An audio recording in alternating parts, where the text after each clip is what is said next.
भोक्तारं यज्ञतपसां सर्वलोकमहेश्वरं सुहृदं सर्वभूतानां ज्ञात्वा मां शांतिमृच्छति।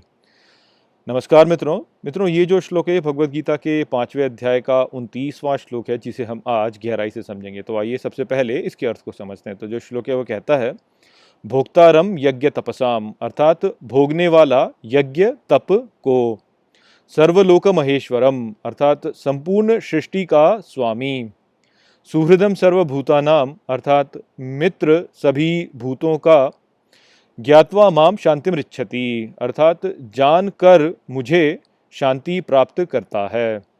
तो श्री कृष्ण यहाँ पर 5वें अध्याय का समापन करते हैं। ये 5वें अध्याय का अंतिम श्लोक है और यहाँ पर श्री कृष्ण अर्जुन से कहते हैं कि जानो कि मैं ही सभी यज्ञ और तपों का भोक्ता हूँ, मैं संपूर्ण सृष्टि का स्वामी हूँ, सभी भूतों का अर्थात सभी प्राणियों का मैं मित्र हूँ, और जो भी कोई ये जानता है वह शांति प्राप्त करता है।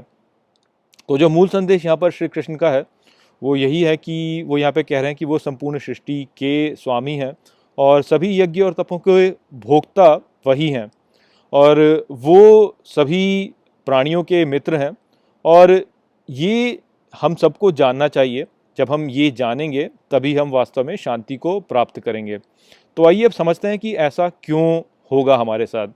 तो यदि हम अपने जो जीवन में हम जिस प्रकार के कार्य करते हैं या अपना जो आचरण हम रखते हैं उसको अच्छे से समझने का प्रयास करें तो हम देखेंगे कि हमारे भीतर एक विरोधाभास है।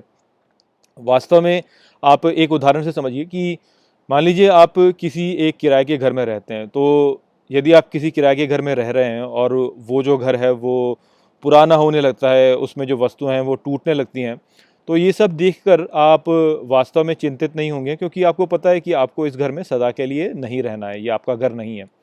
वहीं पर यदि आप अपने स्वयं के घर में रह रहे हैं और आप ये देखते हैं कि आपका जो घर है वह पुराना होता जा रहा है, उसमें जो वस्तुएं हैं वो टूटती जा रही हैं, तो आप फिर चिंतित हो जाएंगे, क्योंकि आप ये मानते हैं कि इस घर में आप स्थायी रूप से रह रहे हैं और आपको अपने घर का ध्यान अच्छे से रखना चाहिए, क्योंकि यदि ये टूटता है फूटता है तो फिर उससे जो है आपका जो स्थायी घर है वह टूट रहा है, तो इसलिए आप चिंतित हो जाएंगे।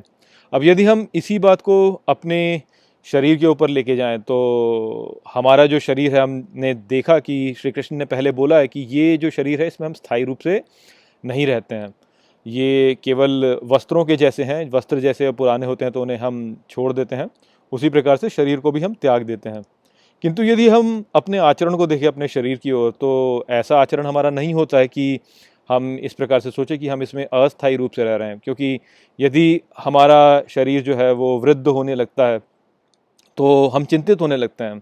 यदि आपके सिर पर जो बाल हैं उनमें से कोई एक यदि सफ़ेद हो जाए तो आपको बुरा लगता है और आप उस बाल को काट देते हैं और फिर चिंतित भी होने लगते हैं कि अरे मैं तो वृद्ध होता जा रहा हूँ। तो इससे ये स्पष्ट दिखता है कि हम यही मानते हैं कि हम अपने इस शरीर में स्थायी रूप से रह रहे हैं, क्योंकि जब ये पुराना होने लगता है कि हमें चिंता होने लगती है। तो ये जो हमारा व्यवहार है कि हम अपने शरीर में ऐसा सोचते हैं कि हम स्थायी रूप से रह रहे हैं, ये एक बहुत बड़ी समस्या का कारण है। हम अपने शरीर का फिर ध्यान रखने लगते हैं। हम अपने शरीर का में कुछ भी या तो सर्जरी करवाएंगे ताकि वो नया लगे, या अपने बालों को हम काले रंग से रंग देते हैं ताकि हम जो है ऐसा लगने लगें कि हम युवा अवस्था में हैं। तो ये जो हमारा व्यवहार होता है ये यही दर्शाता है कि हम अपने शरीर से बहुत प्रेम करते हैं, और वास्तव में हम ईश्वर से प्रेम नहीं करते, हम अपने शरीर से प्रेम करते हैं, हम अपने अहंकार से प्रेम करते हैं। और इसलिए हम जो अपने कर्म करते हैं वो यही सोच के करते हैं कि हम अपने शरीर के लिए कर रहे हैं, हम अपने अहंकार के लिए कर रहे हैं। तो इस प्रकार से जब हम अपने कर्म को कर रहे होते हैं तो यहाँ पर हमें वास्तव में शांति प्राप्त हो ही नहीं सकती, क्योंकि हमारा शरीर तो वृद्ध होगा ही, हमारा जो अहंकार है वो तो नष्ट होगा ही। तो जब भी हम अब इस प्रकार से चीज़ों को घटते हुए देखते हैं कि जो कि हमारे इस स्थायित्व से विरोध में होता है, तो हम चिंता करने लगते हैं। तो हमारे मन में जो भावना है वो यही है कि हम अमर हैं, किंतु क्योंकि हम अपने शरीर के साथ में जुड़ते हैं इसलिए हमें ये चिंता होने लगती है कि अरे हमारी अमरता पे कुछ न कुछ प्रभाव पड़ने वाला है। तो ये ही वो घटना है जो कि हमारे भीतर की जो शांति है उसको भंग कर देती है। यदि हम अपने दृष्टिकोण में परिवर्तन लाएं और जानें कि ये शरीर जो है ये तो नश्वर है और इसलिए इसकी पूजा ना करके हम वास्तव में ईश्वर की पूजा करें और ये समझें कि जो भी कार्य हम कर रहे हैं उसका जो वास्तविक भोक्ता है वो ये शरीर या ये अहंकार नहीं है, वो वास्तव में ईश्वर है।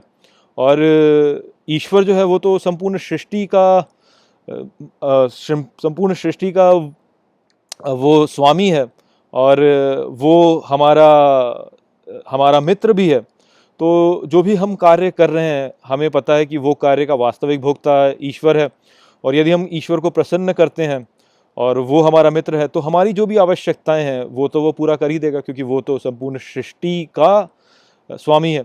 तो उसके लिए हमारी जो मूल आवश्यकताएं हैं जो इस जीवन में हमें चाहिए उसको पूरा करना कौन सी बड़ी बात है उसके लिए। तो इसलिए हमें हमारे दृष्टिकोण में एक अंतर की आवश्यकता है कि जो भी हम अपने कार्य करते हैं उसको स्वयं भोक्ता ना मानकर हम ईश्वर को भोक्ता मानें और अपने कार्यों को इसी रूप से करें कि ये जो मैंने कार्य किया वो केवल तुझे प्रसन्न करने के लिए किया, जो ईश्वर है उसे प्रसन्न करने के लिए किया, और जो कि वास्तव में हम सभी के भीतर विद्यमान भी है।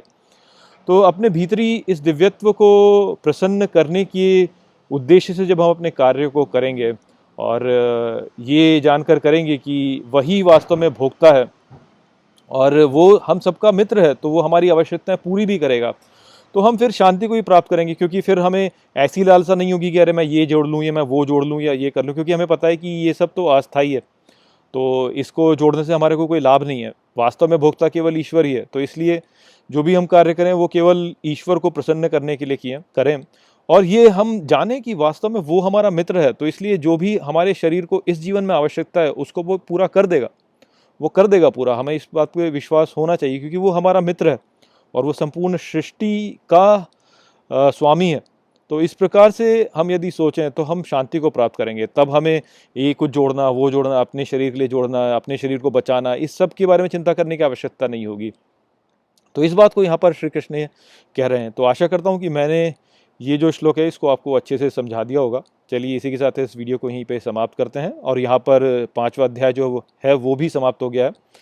तो अब अगले जो वीडियो है उसमें मैं 5वें अध्याय का जो सार है उसको प्रदान करूँगा और फिर मैं इस 5वें अध्याय को लेकर आपके सामने एक परीक्षा भी प्रस्तुत करूँगा। तो चलिए अगले वीडियो में मिलते हैं। नमस्ते। वीडियो को अंत तक देखने के लिए धन्यवाद। यदि आपको ये वीडियो पसंद आया हो तो इसको अपने प्रियजनों के साथ में साझा करें और इस ज्ञान को और फैलाएं। यदि आपके पास कोई भी प्रश्न है तो मुझसे इंस्टाग्राम पर जुड़िए। वहाँ पर मैं हर शनिवार रात को एक लाइव Q&A सेशन रखता हूँ और आप मुझसे वहाँ पर अपने प्रश्न पूछ सकते हैं। जय श्री कृष्ण।